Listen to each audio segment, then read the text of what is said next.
انسان کے علاوہ اس کائنات کی ہر مخلوق اللہ کے حکم میں پوری کی پوری جکڑی ہوئی ہے. انسان کو یہ تھوڑا سا اختیار دیا ہے. یوں تو انسان بھی پورا کا پورا اللہ کے حکم میں جکڑا ہوا ہے. نہ یہ اپنی مرضی سے آیا، نہ یہ اپنی مرضی سے یہاں رہ رہا ہے، نہ یہ اپنی مرضی سے یہاں سے جائے گا.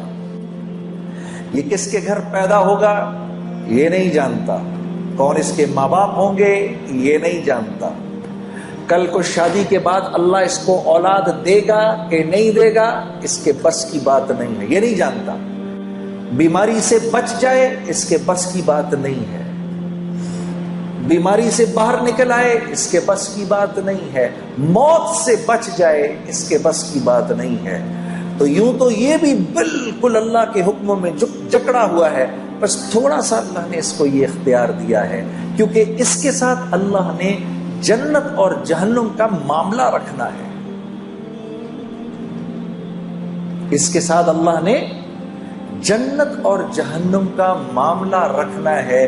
یہی وہ اختیار ہے میرے عزیز دوستو جس کی بنیاد پر اللہ نے انسان کو باقی تمام مخلوق سے اشرف بنایا ہے، اور یہ اشرف المخلوقات کہلاتا ہے.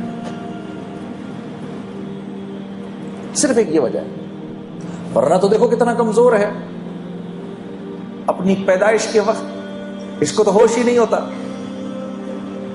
اس کے برعکس مچھلی کا بچہ انڈے سے نکلتا ہے فوراً تیرنا شروع کر دیتا ہے، مرغی کا بچہ انڈے سے نکلتا ہے چلنا شروع کر دیتا ہے، بکری کا بچہ تھوڑی دیر میں کھڑا ہو جاتا ہے.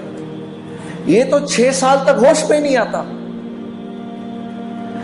جسم کا ایک ہلکا سا درجہ حرارت بڑھ جائے تو بیمار پڑ جاتا ہے، ذرا سا کم ہو جائے تو بیمار پڑ جاتا ہے، تھوڑی سردی زیادہ ہو جائے تو بیمار پڑ جاتا ہے، تھوڑی گرمی زیادہ ہو جائے تو تکلیف میں آ جاتا ہے. یہ تو بہت کمزور ہے، لیکن اللہ نے یہ جو اس کو اختیار دیا ہے یہ اس کے باقی تمام اللہ کی مخلوق پر اس کو منفرد کرتی ہے. پھر اللہ نے فرمایا فَأَلْهَمَهَا فُجُورَهَا وَتَقْوَاهَا. میرے بندے اس بات کو ذہن میں رکھنا کہ تیرے اوپر ہم نے اس بات کو الہام کیا ہے کہ تو صحیح اور غلط کے فرق کو سمجھتا ہے. یہ نہیں کہہ سکتے ہم اللہ کو ہمیں پتہ نہیں. کچھ چیزیں ایسی ہیں جو انسان جانتا ہے. جھوٹ ہر معاشرے میں برا سمجھا جاتا ہے، وہ مسلمانوں کا معاشرہ ہو یا غیر مسلموں کا معاشرہ ہو، جھوٹ ہر جگہ برا سمجھا جاتا ہے. بےایمانی ہر جگہ بری سمجھی جاتی ہے، خیانت ہر جگہ بری سمجھی جاتی ہے، ظلم ہر جگہ برا سمجھا جاتا ہے، قتل و غارت ہر جگہ برا سمجھا جاتا ہے. بالکل اسی طریقے سے ہر معاشرے میں سچ پسند کیا جاتا ہے، امانت داری کا مول ہے ہر معاشرے کے اندر، امن و امان ہر معاشرے کی چاہت اور پسند ہے، رحم دلی ہر معاشرے میں پسند کی جاتی ہے. تو اللہ فرما رہے ہیں فَأَلْهَمَهَا فُجُورَهَا وَتَقْوَاهَا. تجھے اتنا علم ہم نے دیا ہے، کل ہمیں نہیں کہنا، الہام کیا ہے. اور یہ کرنے سے پہلے اللہ نے 7 قسمیں کھائی ہیں میرے دوستوں. اللہ کو تو قسم کھانے کی ضرورت نہیں ہے، لیکن کیونکہ اللہ اپنے بندے کی فطرت کو پہچانتے ہیں قسم کھائی ہے. 7 قسمیں کھائی ہیں، زمانے کی اور وقت کی قسم کھائی ہے، کیونکہ اللہ جانتے ہیں میرا بندہ وقت کی اس کے ہاں قیمت ہے. ہم نہیں کہتے میرے پاس وقت نہیں ہے، تو اللہ جانتے ہیں کہ وقت کی اس کے ہاں قیمت ہے. تو قسم کھائے والشمس وضحاها والقمر اذا تلاها والنهار اذا جلاها واللیل اذا یغشاها والسماء وما بناها والارض وما طحاها. 6 قسمیں تو وقت کی کھائیں کہ مجھے سورج کے نکلنے کی قسم، اور پھر چاند کی تمازت کی قسم، اور پھر دن کے اجالے کی قسم، اور پھر رات کے چھا جانے کی قسم، اور پھر اس رب کی قسم عجیب کہ جس نے آسمان کو بنایا اور تخلیق کیا، اور کیا ہی بات ہے اس رب کی، اس کی قسم کہ جس نے زمین کو بچھایا اور پھر ساتویں قسم آپ کی کھائی اور کہا میرے بندے مجھے تیری جان کی قسم، اور اس رب کی قسم جس نے یہ خوبصورت انسان بنایا ہے، فَأَلْهَمَهَا فُجُورَهَا وَتَقْوَاهَا،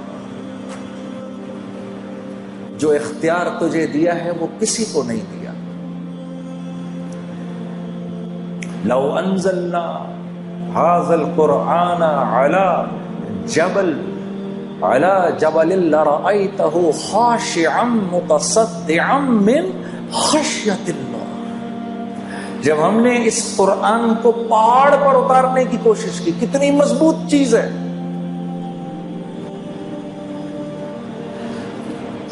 یہ اس پہاڑ کو وہ ہوا نہیں ہلا سکتی جو آگ کو بجھا دیتی ہے، جو سمندر کے پانیوں کو لے کے چلتی ہے، وہ آگ بھی وہ ہوا بھی اس کو اپنی جگہ سے نہیں ہلا سکتی، بڑے بڑے زلزلے بھی پہاڑ کو نہیں توڑ سکتے۔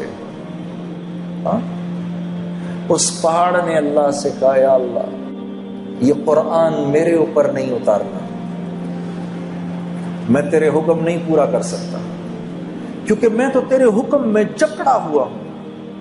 انسان نے کہا اے اللہ ہم پر اتار، ہم تیرے حکموں کو پورا کریں گے۔ تو یہ ذمہ داری لیے بیٹھے ہیں میں اور آپ۔ قد افلح من زکاہا، اللہ فرما رہے ہیں میرے بندے اگر تو نے اپنے نفس کو، اگر تو نے اپنی خواہشات کو میرے حکموں کے تابع کر دیا تو تو کامیاب ہو جائے گا، کیونکہ یاد رکھ نفس پر تو چلنے کے لیے نہیں ہے، نفس پر جانور چل سکتا ہے، کیونکہ جانور کو تو ہم نے کوئی اختیار دیا ہی نہیں، وہ تو اچھائی اور برائی کو نہیں سمجھتا۔ کتے کو کل اللہ پکڑ کر جہنم میں نہیں ڈالے گا کہ تو نے فلاں کی ٹانگ کیوں پکڑی، وہ کہے گا یا اللہ تو نے مجھے جس فطرت پر پیدا کیا میں نے پوری زندگی اس فطرت پر گزار دی، میں نے اسی فطرت پر زندگی گزاری۔ سانپ کو اللہ جہنم میں نہیں ڈالے گا کہ تو نے کیوں کاٹا فلاں کو، وہ کہے گا اللہ یہ تو نے بات میری فطرت میں ڈالی تھی، اور میں بالکل پورا کا پورا تیرے حکموں پر چلا ہوں۔ شیر کہے گا اے اللہ میں نے کبھی گھاس نہیں کھائی، میں نے کبھی پھل نہیں کھائے، وہ تو نے انسانوں کے لیے بنائے تھے، میں نے کبھی سبزیوں پر منہ نہیں مارا کیونکہ وہ میرے لیے تھا ہی نہیں، میری تو جو تو نے فطرت بنائی میں اسی فطرت پر چلا۔ بکری اللہ سے، گھوڑا اللہ سے، اونٹ اللہ سے کہے گا یا اللہ ہم نے کبھی گوشت کو منہ نہیں لگایا، جو تو نے گھاس پھوس ہمارے لیے بنائی ہم نے وہی کھائی۔ یہ میرے اور آپ کا معاملہ ہے میرے دوستوں، ہم اپنی مرضی پر نہیں چل سکتے۔ یہ وہ بات ہے جو میں آپ کو بتانے آیا ہوں، کیونکہ آپ کا ایک مقام ہے، آپ اشرف المخلوقات ہیں، آپ اپنے نفس پر نہیں چل سکتے۔ اگر نفس کہہ رہا ہے کہ سوتا رہے فجر گزرتی ہے تو گزرے، یہ آپ نہیں کر سکتے۔ چلو ایک سیکنڈ کے لیے صرف سمجھانے کے لیے ہم آخرت کی نہیں دنیا کی بات کرتے ہیں، سمجھانے کے لیے۔ جب آخرت سمجھانے لگو تو پھر کیا اگلا کہتا ہے ارے مولانا یہاں کا بتائیے کون جیتا ہے تیری زلف کے سر ہونے تک، آخرت تو جب آئے گی تب آئے گی، دیکھا جائے گا، ابھی یہ بتائیں میں دنیا میں خوبصورت زندگی کیسے گزاروں۔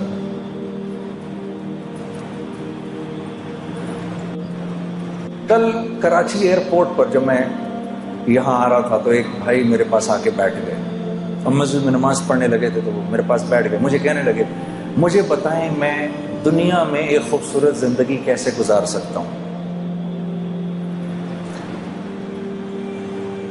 میں نے کہا میں اگر آپ کو یوں بتاؤں اور اگر آپ میری بات پر عمل کر لیں تو آپ یقین کریے کہ اللہ رب العزت کی ذات، اس کی یہ منشا ہر وقت کی منشا ہوگی کہ آپ کی زندگی ایک خوبصورت زندگی بن جائے، اور جس کے لیے اللہ رب العزت طے فرمانے کہ اس کی زندگی خوبصورت ہوگی، ساری کی ساری کائنات مل کر اگر اس کی زندگی کو خراب کرنا چاہے، اس کو پریشان کرنا چاہے تو نہیں کر سکتی۔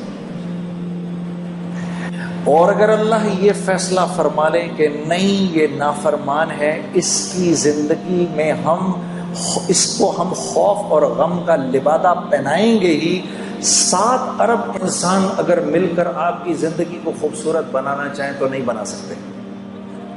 اس کو کہتے ہیں لا الہ الا اللہ، یہ ہے لا الہ الا اللہ۔